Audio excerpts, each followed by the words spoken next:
You can't start the car. Johnny has the keys.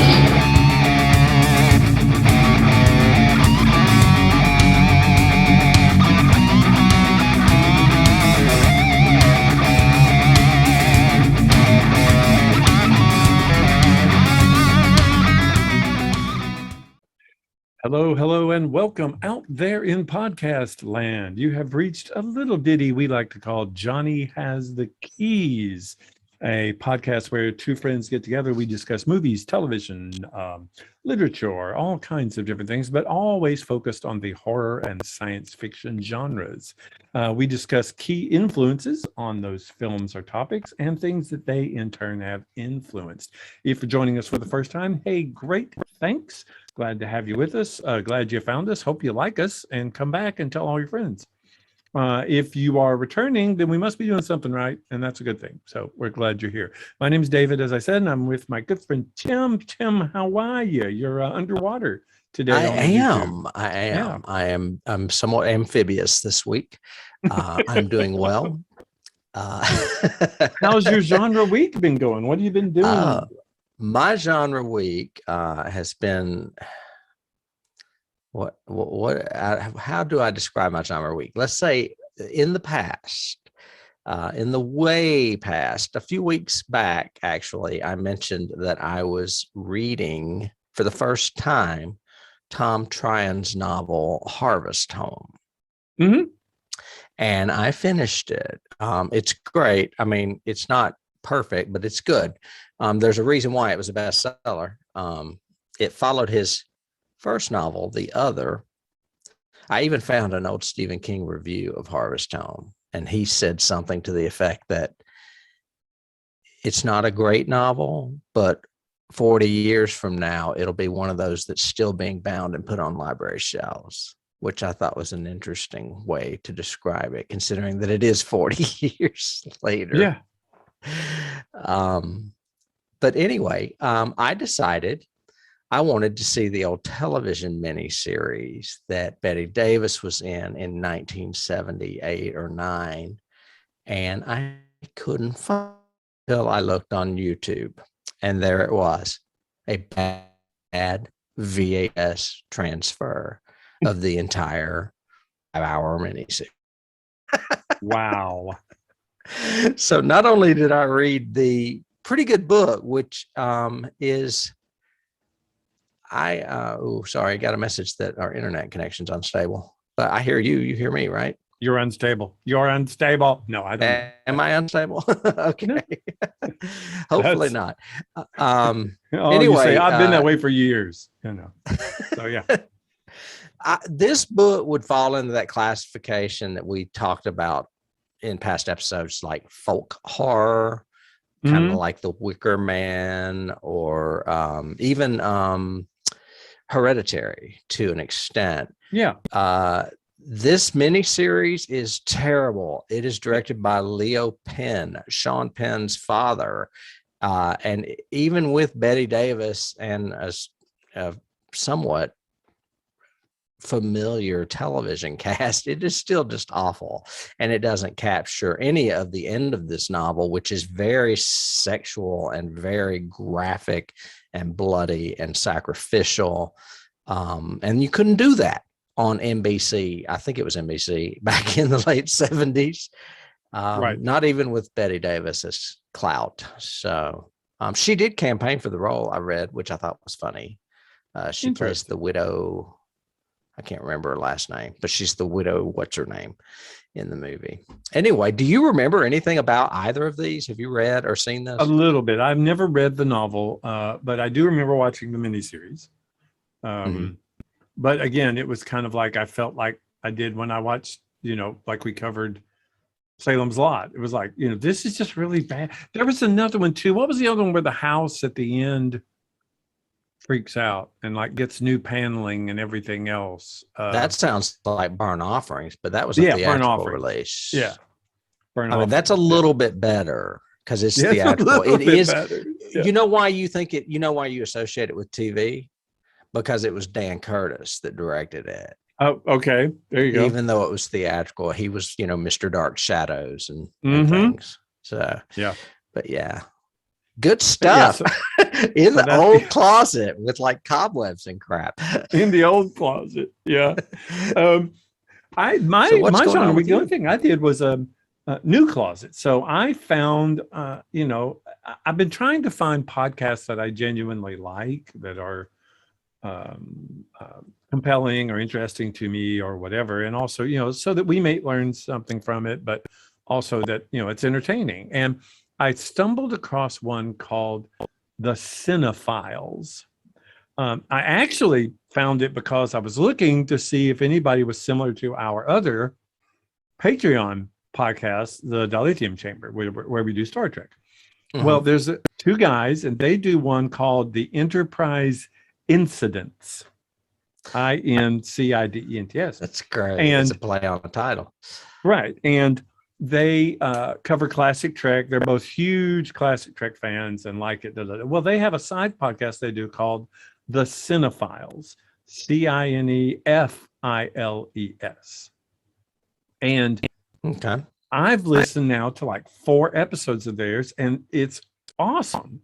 They're mostly because they just remind me of us. No, but no, they, they're really good. They're very intelligent. One of them is an actor and a directing teacher. He teaches at a college in LA.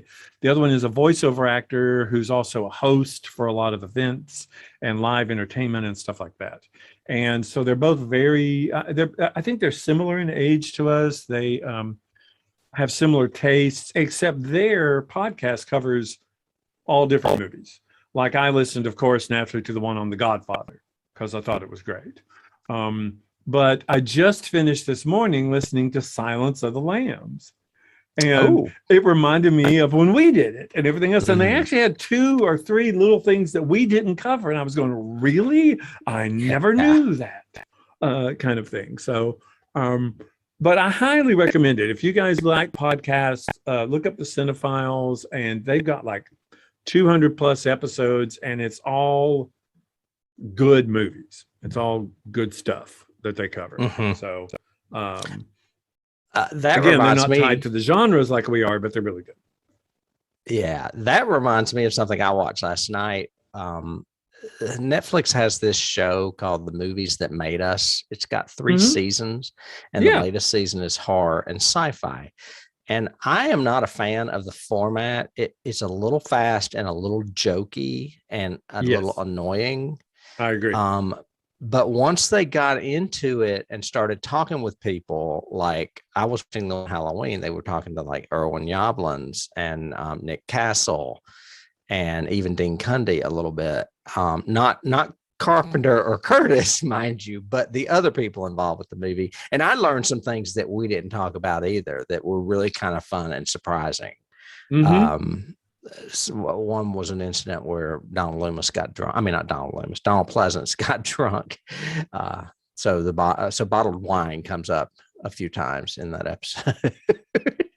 Interesting. I think I've watched the first 2 seasons of that because they did Back to the Future. I think they did Dirty Dancing, something else, and I watched it. And it's, I agree with you. I think the format's kind of like, it reminds me of like an early 80s documentary, It's like too pop culture-y, like MTV or VH1. You know what I mean? Yes, exactly. Like, it's like an old VH1. Graphic, yeah. And their approach is a little bit, especially with that heavy-handed narration that they do, is a little bit jokey and doesn't really, I think, pay right homage to the films. But no, but I mean, this new season is, and by the time this airs, it won't be new, but this recent season is it's all horror and sci-fi, and it reads just like our podcast. I mean, it's like, Aliens, Texas Chainsaw Massacre, Halloween, everything that we've already done.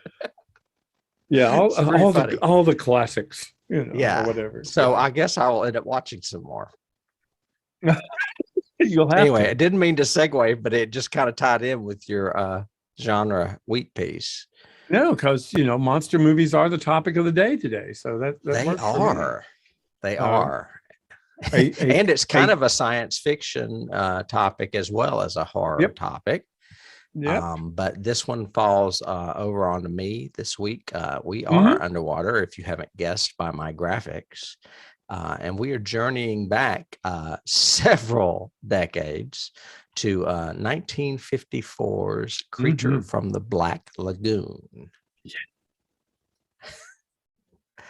Look Wow. at that.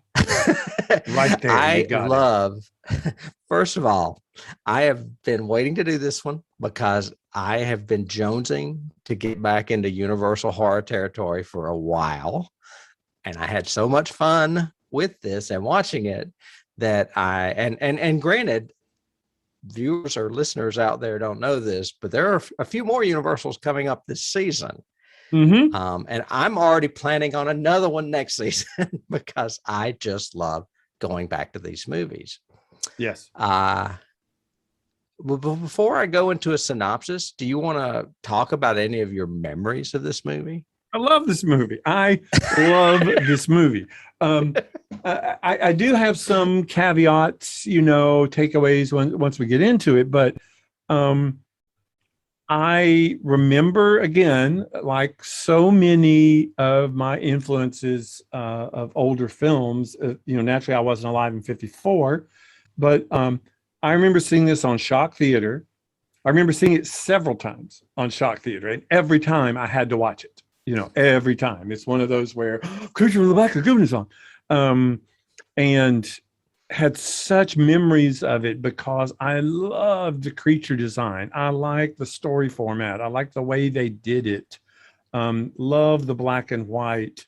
One of the biggest notes I've got in my rewatch notes this time is that final shot always gets me. It always both made me feel sad and frightened at the same time. That whole, just his body prone with the one arm up and the one arm down, and he's just slowly sinking down, into the black and everything. Just so great, such a great ending because there's nothing else. It's just, and we're done. Credits. Right. But I remember loving it when I first saw it. It scared me, but it also just really interested me. I love the science angle of it, of course. The fact that they're saying this is evolution, this is, all of that. I like the fact that it had that you could get models of it and glow in the dark models of it. I had one. Yeah, Aurora Yes, model. I did too. Yeah. So yeah. What about you? Well, I was gonna say the first, I don't have a distinct memory, but I'm for certain that it was on like Shock Theater or something. I saw it as a kid. And it's one of those, I was like you, I wouldn't miss it. I think a lot of what drew me to it was not only the science of it, but the setting as well, because it was kind of an exotic setting for a Universal horror movie. It was not in Transylvania or some European mountains. It was in the Amazon. They never say that, but it is, I'm assuming, the Amazon River down in South America. No, they say the Amazon several times. Do they? Yep. Okay. I was wondering because every time I went to check, I couldn't find it anywhere in my research. And I was like, why doesn't this say what river that is? It's a big river because there's like a lot of room down there and there's caves and stuff, which is kind of funny. Yeah, it kind of looked like the ocean at times. Yeah, we kind of got into like a Pacific Northwest kind of feel there at the. Actually, it was Florida, if I'm not mistaken. Yeah, they filmed in Florida. Yes. Yeah, but it had that kind of feel there with the caves, and also the interior set caves, which look like sets but still look cool. It's that Star Trek feel. For sure. Okay, brief synopsis. We have, and I'm gonna hopefully not mess up these names. Let me pull them up in front of me. We have a Dr. Carl Maya who discovers an artifact. It's like a sized hand kind of sticking out of a rock.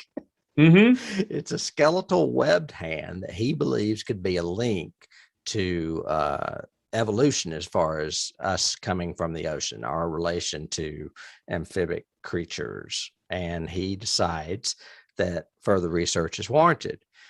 He leaves his trusted assistants, goes and tries to recruit some friends and colleagues to help him with an investigation, including a former student named Dr. David Reed, his girlfriend, Kay, another colleague, Dr. Mark Williams, as well as an older colleague, Dr. Edwin Thompson. Meanwhile, while he's off doing this little convincing of them to come down, his colleagues that he left behind are murdered by this creature, which we only see in the beginning as just a hand coming out of the water. They do a really good job of like not showing the monster right away, so that you kind of are creeped out by it. They go down, do some investigating, this group of professors, and they decide they can't find anything. So they decide they're going to have to go further down the river because maybe the embankment collapsed and washed further down the river. This is what I was talking about as far as logic. And the creature is curious and follows them to what is known as the Black Lagoon. I find this funny because the movie's called Creature from the Black Lagoon, but he's obviously not from the Black Lagoon if he went there to follow them. Anyway, the creature becomes obsessed with Kay when she is swimming. So we've got the whole Beauty and the Beast theme getting woven into this, even though it is a science fiction kind of horror movie. And basically things happen. At one point, the creature is captured and being not so well by Dr. Edwin, who is falling asleep. He escapes. Kay, he tries to kill Edwin, as a matter of fact, and Kay stops him by shattering a lantern on him and setting him on fire. He dives back into the water. There's a lot of fighting between Dr. Mark and Dr. David. David wants to learn from the creature and keep it alive, whereas Mark kind of wants to kill it because he's more of a hunter than a scientist, I would say, or he acts like one anyway. Anyway, they realize things are getting kind of crazy, decide they need to leave. The creature blocks the river. This is another one of those strange plot devices with a bunch of locks. And Mark is off hunting it by himself. He gets killed. Kay gets captured, taken to the creature's underwater cave, where Dr. David has to go down and rescue her. And they do end up having to potentially kill the creature, which is what leads to that last shot that you mentioned of him dying at the end. Yeah, and I think that was, I like the ambiguity that they left without it being so in your face, oh, this could be a sequel. Because, I mean, we do see him like harpooned like 3 freaking times. Yeah, and he's got like around. an arrow sticking out of his back at one point. Yeah. Yeah. So, but he seems to come back from that. So he could probably come back from 3 or 4 gunshot wounds to the chest, sort of thing. Which he does, unfortunately. They do make a part 2 and a part 3, I think, don't they? Yes, there are. And I tried to start the second one. I have all 3 on DVD and I couldn't get into it. Yeah, I think the third one isn't as bad as the second one. The second one's really bad. The third one's okay. Creature Walks Among Us, I think, is the third one. It is. And they play it more on the sympathy card. It's more even more King Kong than this is, even though the huge key to this is King Kong. But Creature Walk Among Us is, I just seem to remember images of, because they try to human him. They try to put human DNA in him and change his look. Something happens to him, and in order to save them, he has to be able to breathe or something. I read this, and it's because they burned him or something or whatever. And so he does look more human in that. But there's so many shots of him just, standing behind this caged wall, just looking at the ocean and just, breathing and being lonely and alone and isolated. And there's a lot of that sentimentality to it. I do think it's unique that this one has a creature that you're scared of, but also somewhat sympathetic of. I mean, a lot of that is David's voice, saying, we invaded his territory and all that kind of stuff. But you do feel sympathy for the creature. Mm-hmm. There's some cool background to the production of this. I was hoping we would go there because I've got some stuff too. I mean, the two biggest ones that I have are this creative team. This is the same creative team that did It Came from Outer Space. Mm-hmm. So same director, Jack Arnold, who's really good. Same writers, same producer, essentially, with William Alland. And them all getting back together to do a totally different feel. I mean, if you watch both of those movies back to back, you would not think it was the same team. But they're both really I don't know that I've classic. ever seen It Came from Outer Space. Oh, add it to the list. I think it may be on there already. We just haven't chose it. But yeah, it becomes both of them are classic science fiction films. It does not have a creature feature like the Universal does, but it's good. Well, what I have seen that Jack Arnold also did is The Incredible Shrinking Man, which is also on the list, and I love that movie. Yes, another as great one. well as Tarantula, which I watched last year, and This Island Earth, which we covered last season. He did not get credited for that. That was credited to Robert. Was it Newton? Was that his name? Robert something. And but Jack Arnold was brought in to salvage some stuff, including the scenes on Metaluna, which so Arnold did that as well as a shit ton of television. Pretty much every episode of the Brady Bunch and Gilligan's Island. I mean, a lot of television. Right. So Jack Arnold is a well-known Hollywood director, both television and film. You mentioned the other guy, William Allen, and the other writers were Harry Essex and Arthur Ross, and actually Maurice Zim. But did you know that there was a connection to this movie and Orson Welles? That's what fascinated me. Oh yeah, go ahead and tell the story. Yes, there is. Huge. Well, apparently more than William one, Allen, actually. Huh? More than one, actually. Oh, okay. Well, you may know more than me then. The one I'm talking about is that William Allen was also an actor in Citizen Kane, as well as, get this, producer of The Deadly Mantis, which we also covered last year. Yes. Cracks me up. Anyway, apparently William Allen he was a member of Orson Welles Mercury Theater, and he heard some famous Mexican cinematographer named Gabriel Figueroa tell of a legendary humanoid creature that supposedly lived in South America. And that's where the genesis of this whole idea came from. Yep. And that's why he's credited as being a writer. It was more his idea. I don't think he actually wrote it. But fascinating stuff, Orson Welles. Yes. And which kind of is a good segue into my big cool thing that I love about this history, so to speak, because it was Allen's idea. He's the one that really approached Universal. He's the one that really came up with it, spent time, giving suggestions. Even though he wasn't a writer, he got a lot of suggestions and stuff like that. But the other thing that was very interesting was the creature design, which I've always loved, thought is just an incredible design. There was a big controversy over it because it's credited with Bud Westmore, who was the big makeup artist at Universal. However, it was originally created and built and sculpted by Millicent Patrick. Do you know who she is?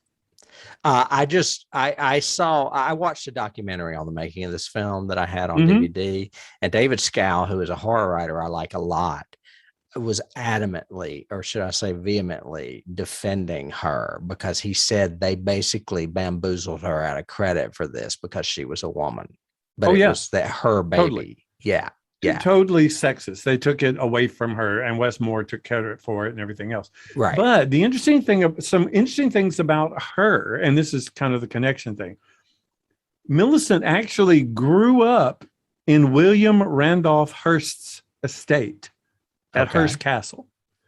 because her father was the chief engineer on it. So they lived on the property. So that's where she grew up, is the inspiration for Citizen Kane.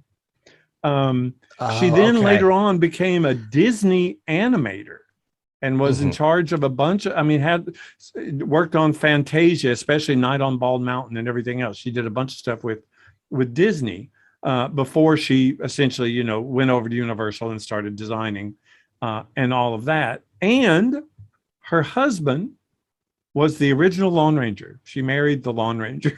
Oh, I know his name. Crab? Is it Buster? Yep. Is that his name? Yep. Something Crab?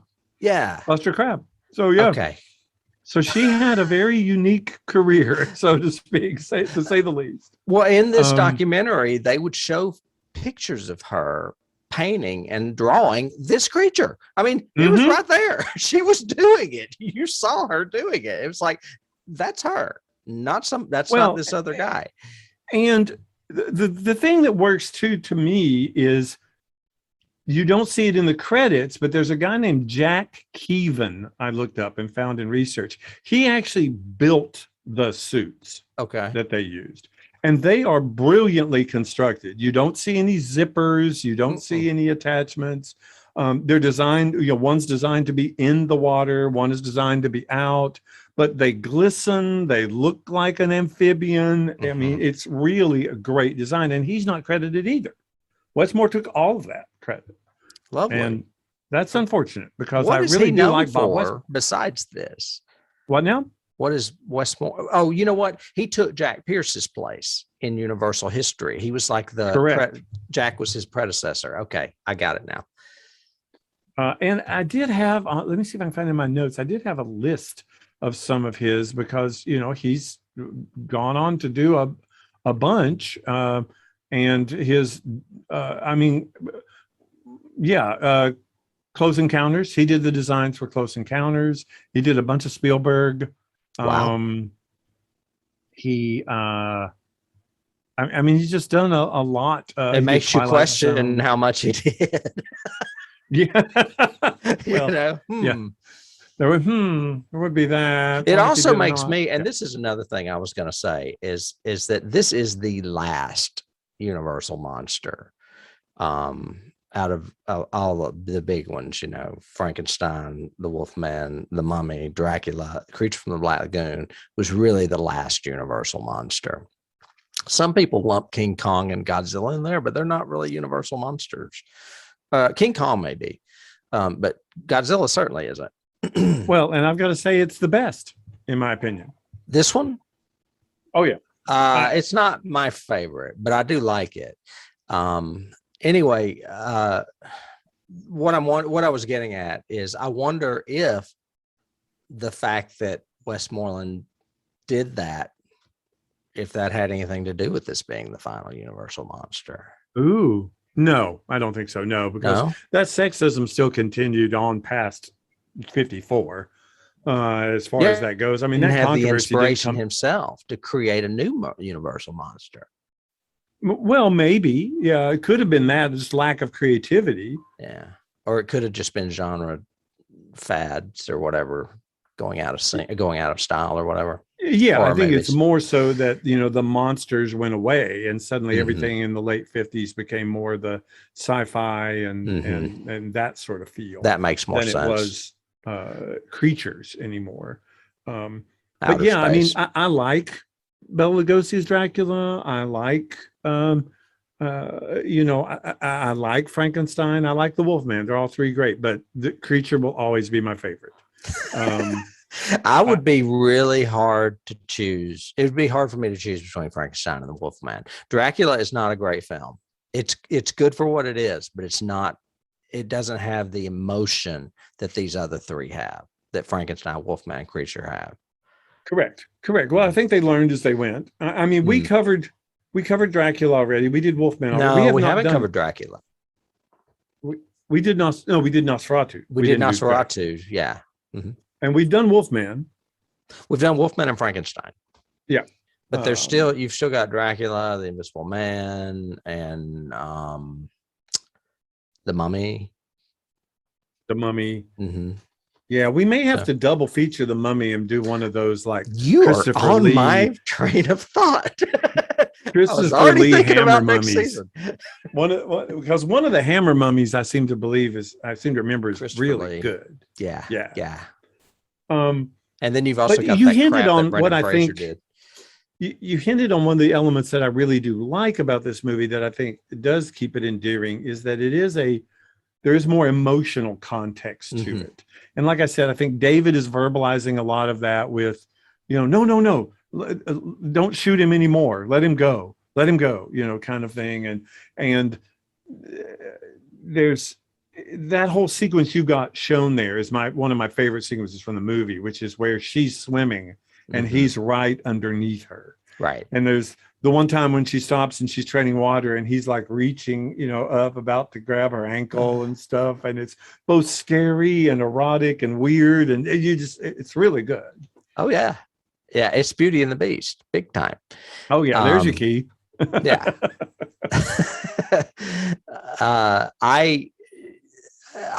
Well, we can't even begin to talk about scenes like that without talking about Rico Browning, who played the creature underwater and was not an actor really, but a diver, swimmer, athlete. He was an athlete, an aquatic athlete. Let's put it that way. Yep. And he did do all of the underwater ballet, so to speak, in Florida. It was filmed in Florida. A lot of this stuff was filmed on location. He also had a huge input into filming those scenes. Yep. The documentary I saw was made when a lot of these folks were still alive, including Rico and the woman that plays Kay, Julie Adams. And they talked to them, and she was like, "Yeah, it's really weird. You can watch this movie," and she's like, "That's in California. Wait, that's in Florida. That's in California." And then just back and forth. And she said, "But it's edited together seamlessly, and it really is. It doesn't look that way at all. It is." Well, because and I think we should say it since we're in production. So almost all of the underwater photography took place at a place called Wiki Wachi, which was a mermaid show area in Florida. But all of the above water stuff was actually shot on Gilligan's Island. I was going to say, there are some scenes I was like, that has to be where they shot Gilligan's Island. It looks exactly the same. Yes, it's Universal Lagoon where they shot Gilligan's Island. Yes, that's where they filmed all that. And coincidentally, Jack Arnold directed Gilligan's Island, so he there knew you go. It was there. But it seamlessly edits together. It's really good. And I think a lot of that has to do with just pre-planning, working it through, how they did the storyboards and how they decided to do it. But also I think Browning had a huge influence. He went on to direct all of the underwater stuff from Thunderball.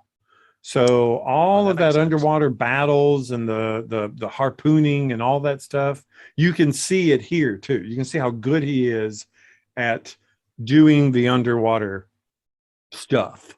Even though I think some of the pacing is a little long in places here, there's sometimes where we linger a little bit too much underwater, but it works for me because it's the creature. I don't care. Well, and they weren't used to seeing that back in the 50s. So it was fascinating to them getting to see all this underwater photography. Yep. Yeah. Oh, I have a note that we didn't touch on. William Allen, before he did Citizen Kane, the reason that he was in Citizen Kane as an actor, he was actually a member of the Mercury Theater. Right. So he was also one of the voices for War of the Worlds. Oh, okay. Well, there you go. Yeah, I knew that he was in the theater troupe, and that's how he got cast in Citizen Kane. That's the big connection right there, Orson Welles. But I have another small note that kind of fascinates me because I never really knew it to be. But there are 3 people credited for the score of this film, and one of them is Henry Mancini. I didn't know that until I did this research. You're correct. Yes. I did not realize he was a studio musician for Universal before he became so famous. I mean, we're talking the guy that did Moon River and Breakfast at Tiffany's. We're talking about the guy that did the Pink Panther music. I mean, this guy is really a huge composer. And he is credited to like I think it's like a third. I don't know. They each contributed a substantial amount between the 3 of them. And watching it again, I was struck with actually how much music is in this movie. I mean, we remember the theme, of course, but there's entire sequences where there's always music or sound effects, or you hear the, the jungle or whatever, but there's the Gilligan's sound Island mixing sound bites. all the way through this. Yeah. But that you mentioned already the reason for that, and it's because of all the underwater footage. I think I read somewhere that there's like 51, I may have that number wrong, 51 minutes of music in this movie. That makes sense. It's because there's so much underwater footage, they had to have something while that was going on because there's no dialogue. Yeah. Yeah, you can't just listen to aqua lungs the whole time. I thought that was funny. Scuba has a term and not even been invented yet. So they called them aqua lungs. And every time I heard it, to Jethro Tull, and mine does too. I immediately hear Steve Rowe and Jethro Tull every time. How funny. Well, what about scenes? Were there scenes that you remember in this rewatch, or that got to you, or the whatever? Scenes that stick out to me the most are the ones that are repetitive because they want you to remember them, and it's usually involving his hand coming out of the water, either on the shore or on the boat. Yep. However, they did point out in the documentary I watched that those nails were rubber, and when it drags itself back into the water in the very first time you see it, you can see the pinky nail or the thumbnail bend a little bit. Yeah, my worst one was when he first, right before they capture him, and he picks her up because she does that awfully convenient film trip where she falls just perfectly for him to reach his arm underneath her knees and her back and pick her up. Yeah.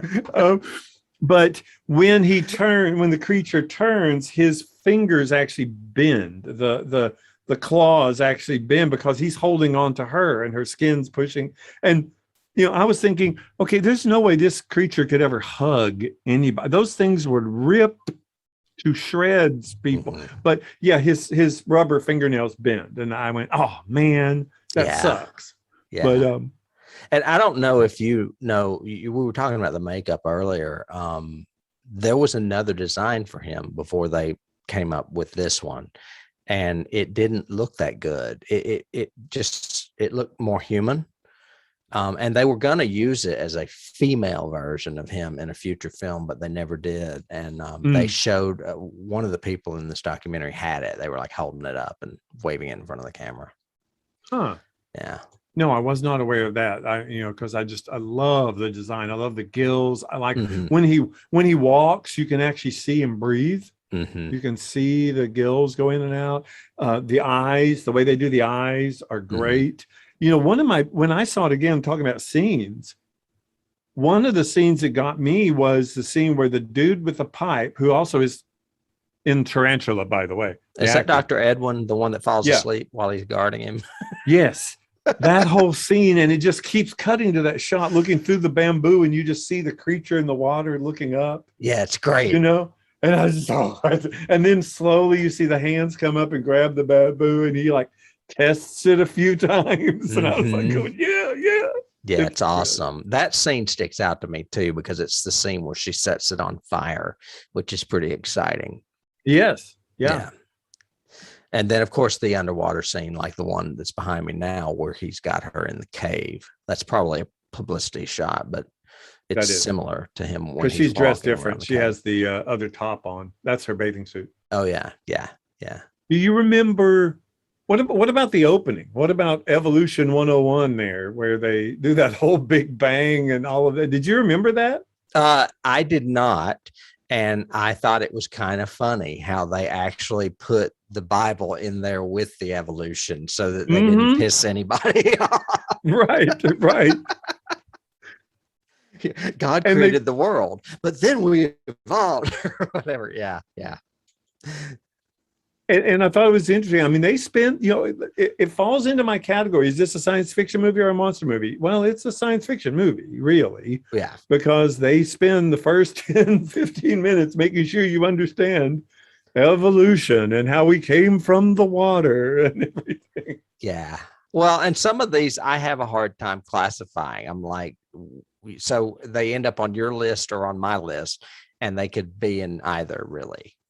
Right. And this one just right. happened to end up on my list, probably because of the universal connection. Are there any other scenes that stuck out to you? I always, as a kid, remember they're having their little macho fight over the girl, and in the porthole, you see his hand come in. Another one of your, you just see his hand things.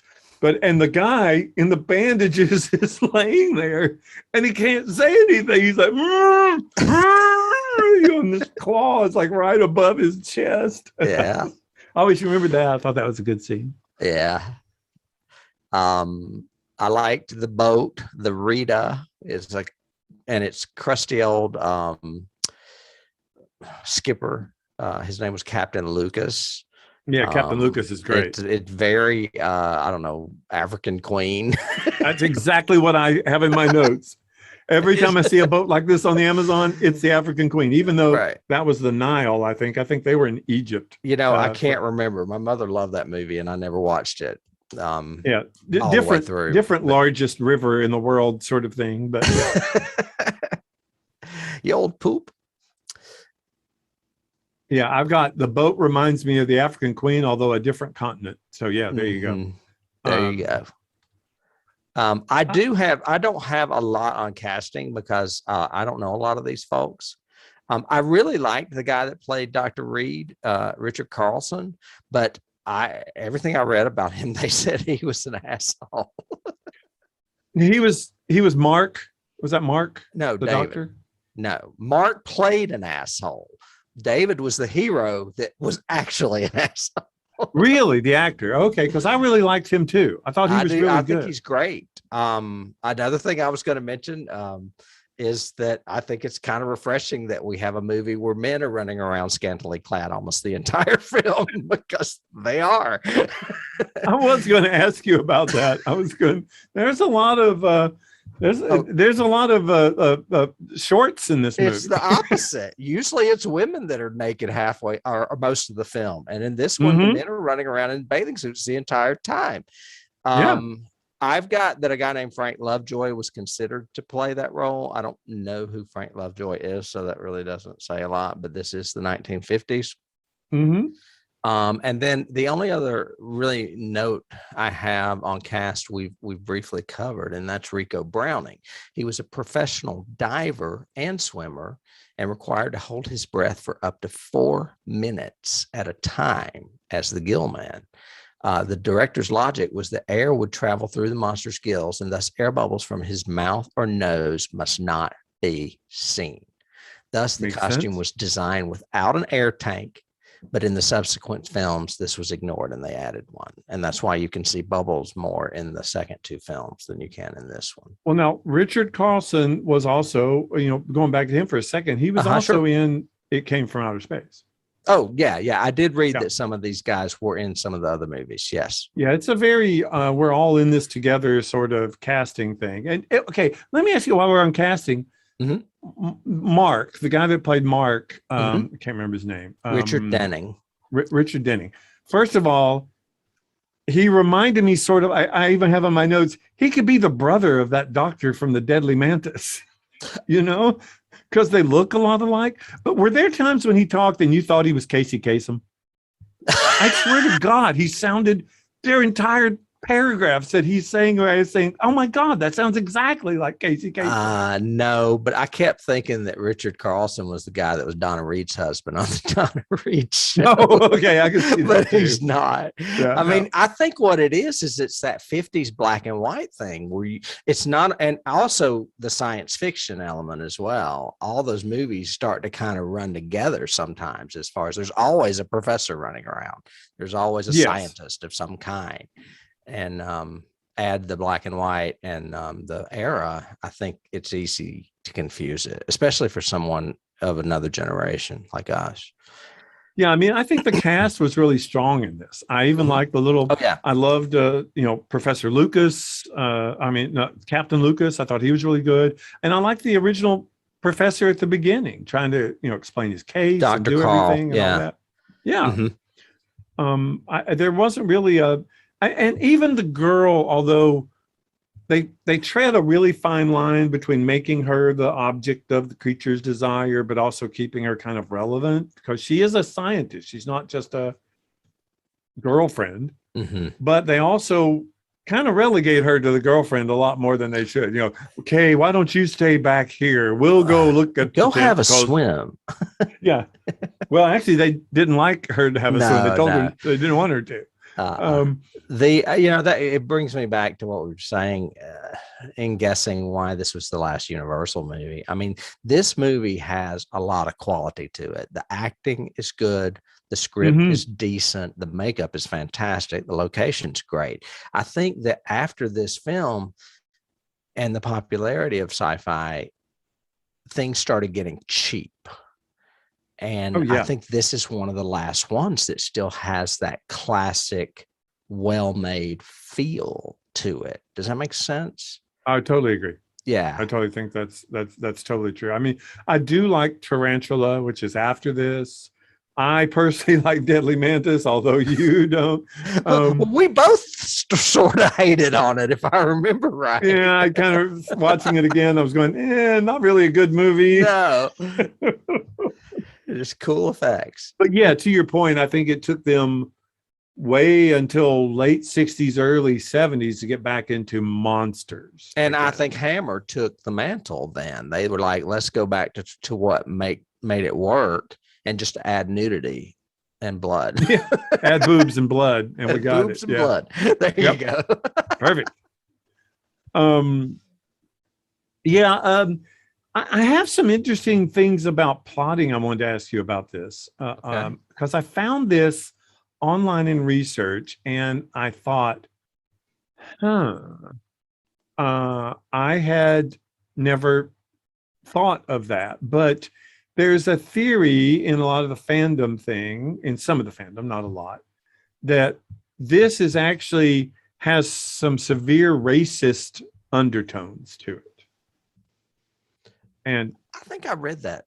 I was thinking either that or it was another film I watched recently. I was thinking, what? I don't, but then when they spelled it out, so they said, here, let me read it. They said, the creature itself is a racist caricature. It's dark skinned. It has large lips. It's very slow and shambling. The dark skinned Amazon creature in the film is only there to be killed. There is a white female heroine who really does nothing but scream and be the object of the creature's desire. Every horror movie for decades.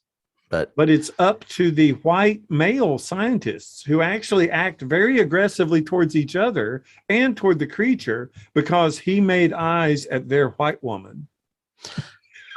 Okay, someone put some thought into that. I don't get that at all, but I could see some brainiac trying to layer that on there.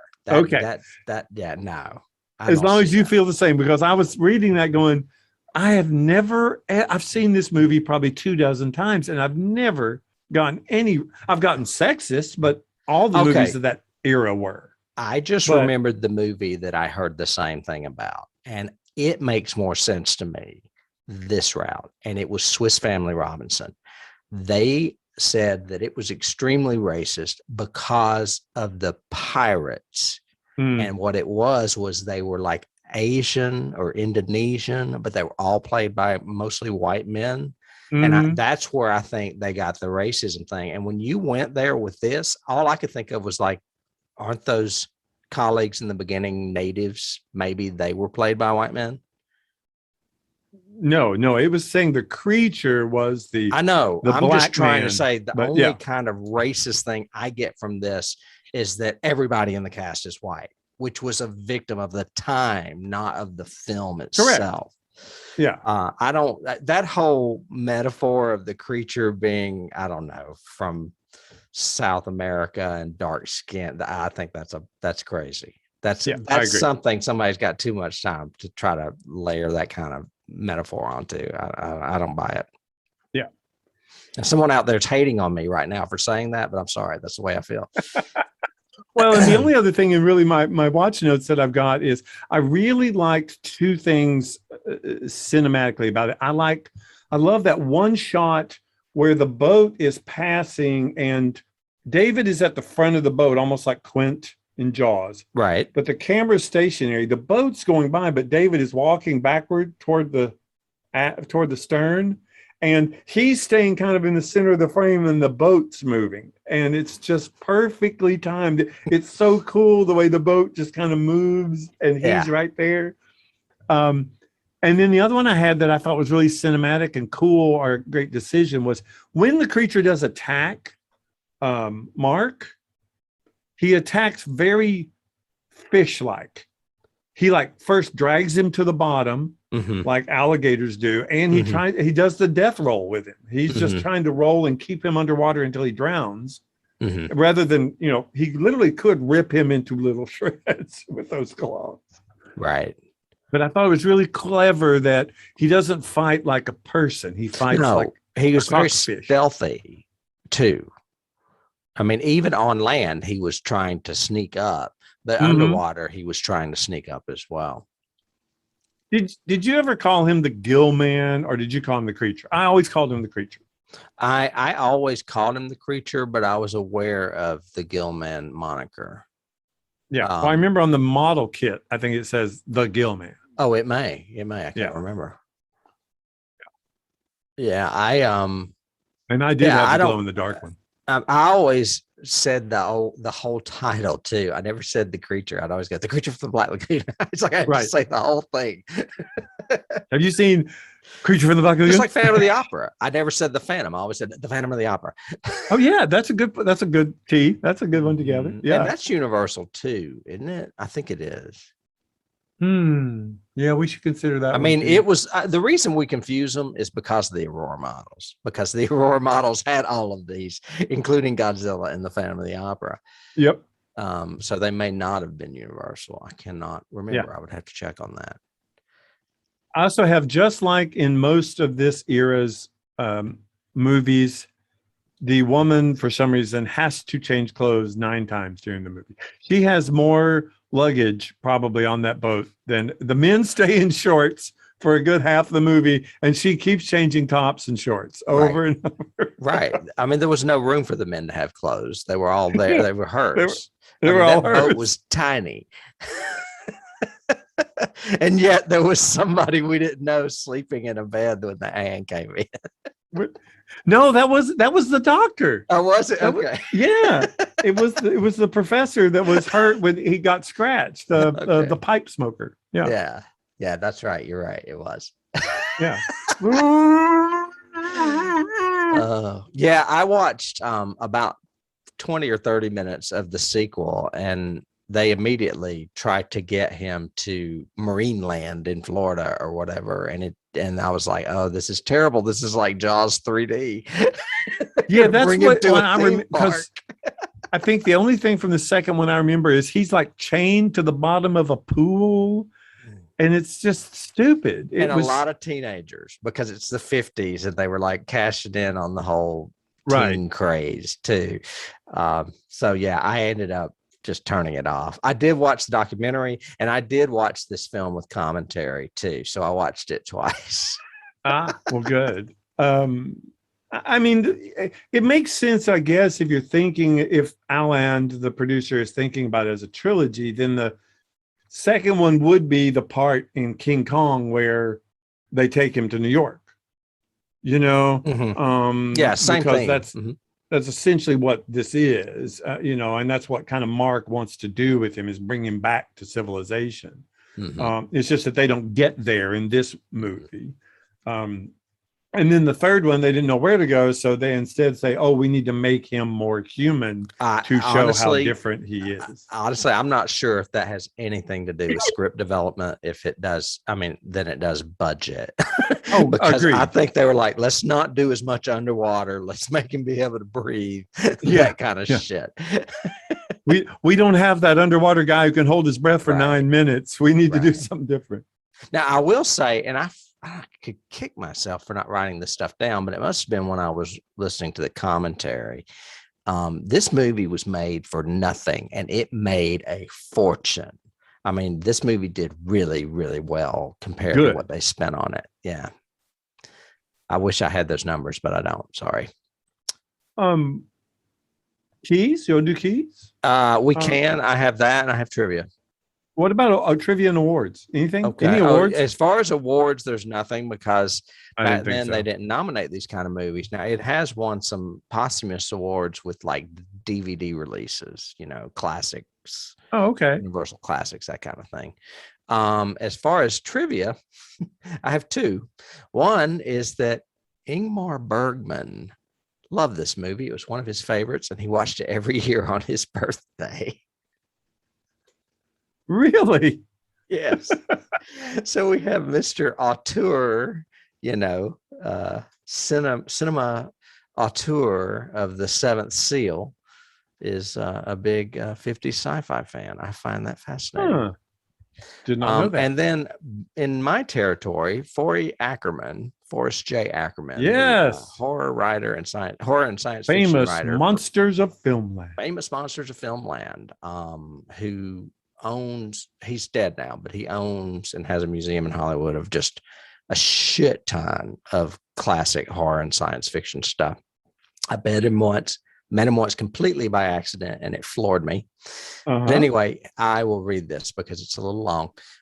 He bought the mask and the claws for the creature costume from a young man who had once used them as a Halloween costume.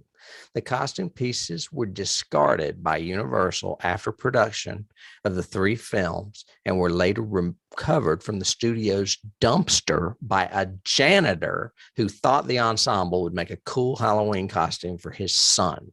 Other costume pieces were recently sold at auction by Bud Westmore, who was also the, they say who was an assistant to Millicent Patrick, the original designer of the costume. You can tell whoever wrote this was pissed off.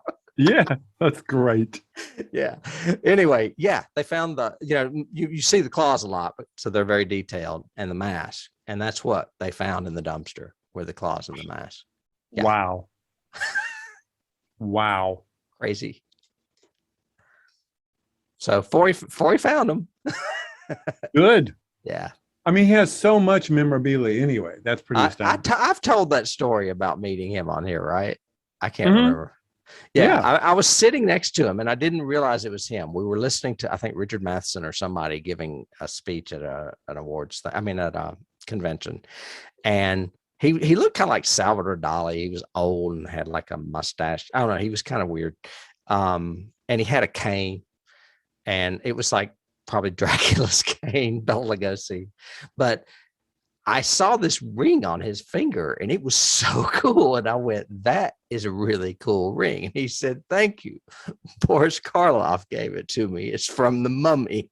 I went, fuck. Then I realized, oh, I know who you are. And I was sitting next to him. Yeah. So after you passed out, you said, hey. I was like all excited to watch Richard Matheson, and I'm sitting next to Forey Ackerman. I was like, whoa. That's great. Yeah. That's excellent. Yeah. All right. I guess if you don't have any trivia, we can move on to keys. I do not. Okay. So yeah, keys. I've got 2 to go first. One, of course, I said King Kong. Right. King Kong all the way through this. I think it's a huge plot. It works so well. And then the other one I've got is you reminded me of when you said it about something else, which is Phantom of the Opera. Mm-hmm. This has a real Phantom of the Opera ending feel to it. Of he takes her away to his lair. The bad guys, or the quote good guys, come to rescue her, and then he's kind of left to go back, and they take her away, and he falls into the depths of the sea, kind of thing. Mm-hmm. So I thought that was a good key. It is a great key. I mean, it's the classic Universal key. A lot of those monsters did that. Frankenstein took the woman back, or whatever, that kind of thing. The Wolfman did too. Oh, what I was going to say, I think you said the biggest key is King Kong. I say the biggest key is Jaws.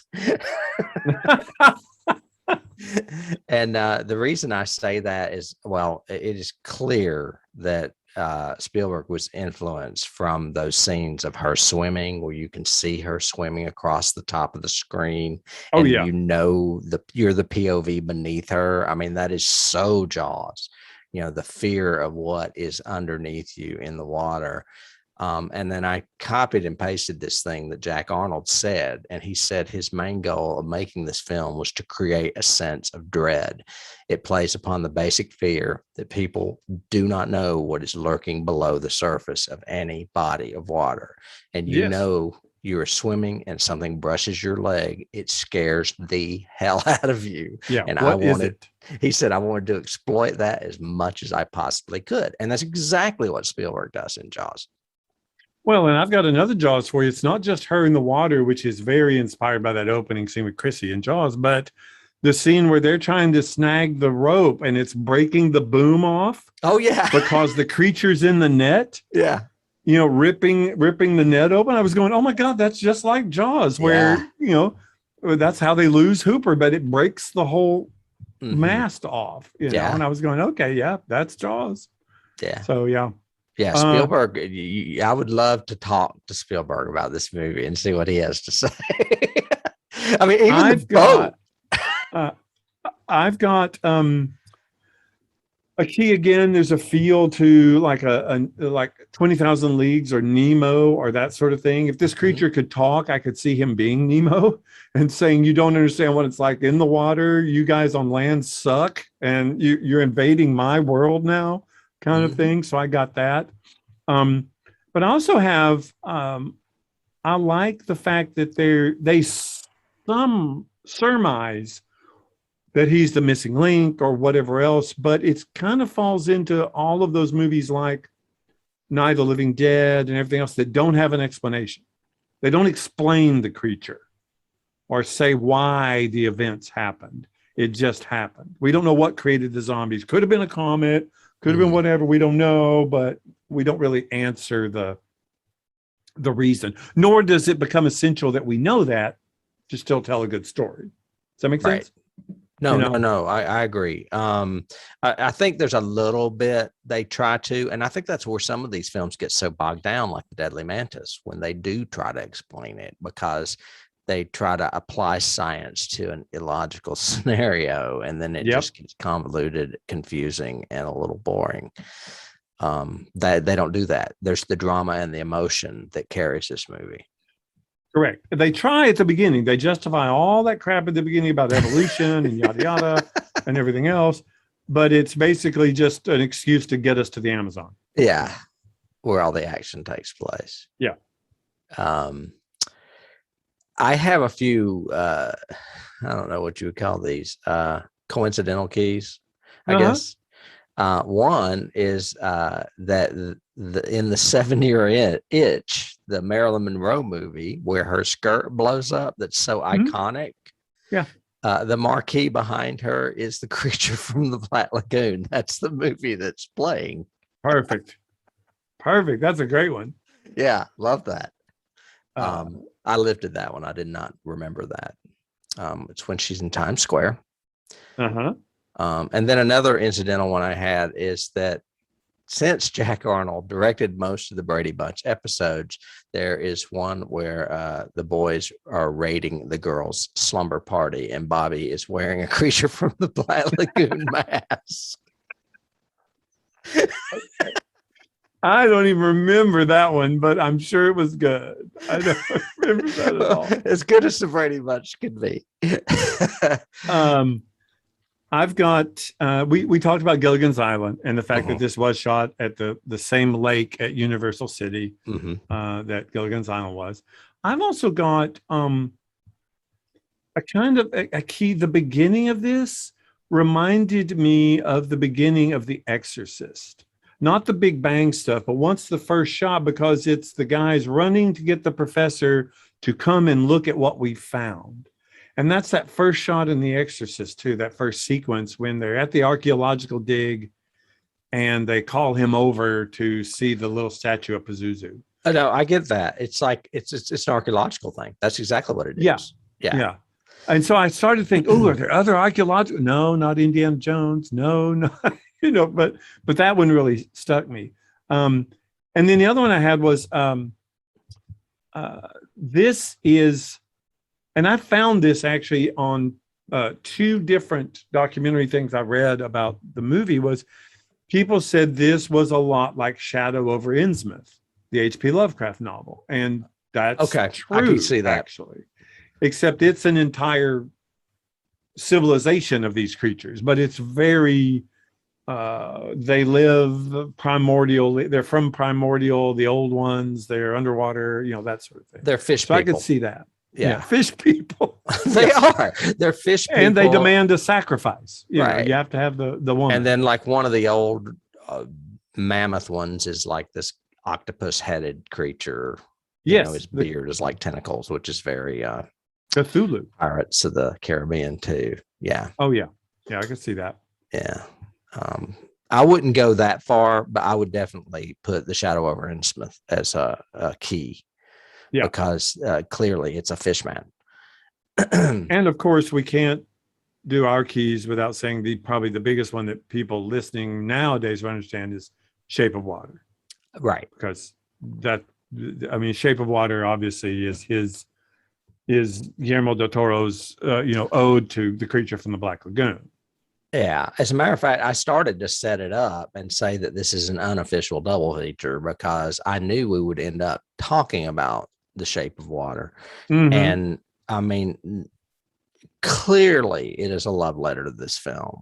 Oh gosh, yes. So any of you that have seen either or both or haven't, I would definitely recommend watching them together. Yes. Because you can see the eras too that they're made. Mm-hmm. The jerks in this are that, toxic masculinity, we're better, the white scientists coming in saying we're going to make money off of this discovery kind of thing, as opposed to in Shape of Water, when it's still that he still wants to make money off of this thing, but he's an actual evil person. Mm-hmm. Just that villain in Shape of Water. He thinks he's superior to everybody and he can control people by being, a bully, basically. Yes. Yeah. But the love story is so wonderful in Shape of Water, and it's so well done. But the design, you could tell the design is a love letter to this design as well. Right. And it won Academy Award for Best Picture, and rightly so. I mean, back then a film like this would not have won, wouldn't even be nominated. No. But this, the Shape of Water dealt with a lot with communication too, because the creature couldn't communicate with language, and the woman that he falls in love with is a mute and she can't speak. So you have them communicating with each other with no words. Yes. It's brilliant. Just awesome. Yeah. And the design and the makeup is just phenomenal too. Well, you remind me. We should say that a weird, twisted anti-key to this would probably be Splash, because yeah, you flip it and it's a mermaid instead of a Gillman. We take them out of their environment and they suffer and they have to escape and get back. I'm putting it in there. And a sympathetic character helps them. So there you go. Although in Splash, he actually becomes a merman, doesn't he? Are they at the end of that? Something like that. I spent a long time. All I remember is that when Daryl Hannah speaks, it's like this loud shrieking noise. Yeah, she does like that. Yeah, it's almost like Galaxy Quest. Yeah, exactly. I don't have any other keys. We mentioned African Queen, of course, and Beauty and the Beast, but those also fall. Oh, and I would just say Universal Monsters in general, because of that overall theme of Beauty and the Beast. And and they haven't turned their back on the creature, the Gillman, so to speak. Universal doesn't play up them, or it came from outer space, or monolith monsters, or tarantula, or any of that, so much as they do those, 5 or 6 icons, and the creature's always up there as one of their icons. So that's really good. Creature. See that picture of the poster? Yes. Where its lips are really red. Yeah. The lady that played Kay, Julie Adams, said that she said it was really weird. She said you would see all these pictures where he had bright red lips, and she said it didn't look like that at all. She said the suit was really dark. It was like a dark olive color, just what you would imagine, she said, but no red lips. Yep. All right. Well, I guess that's going to do it for our dive into Universal movie monster history this week. Do stay tuned. I will say we have more of this coming up in the future, not next week, but soon.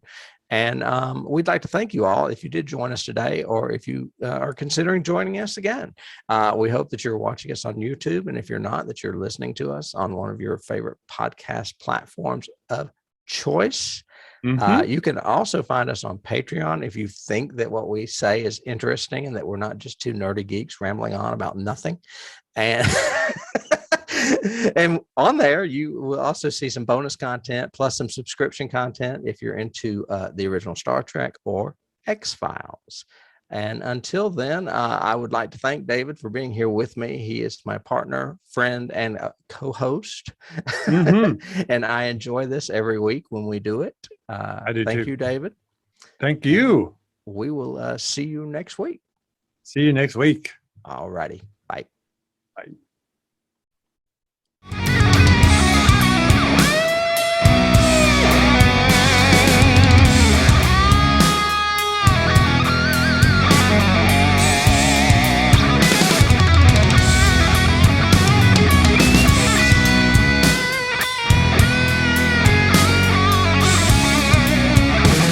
You can't start the car. Johnny has the keys.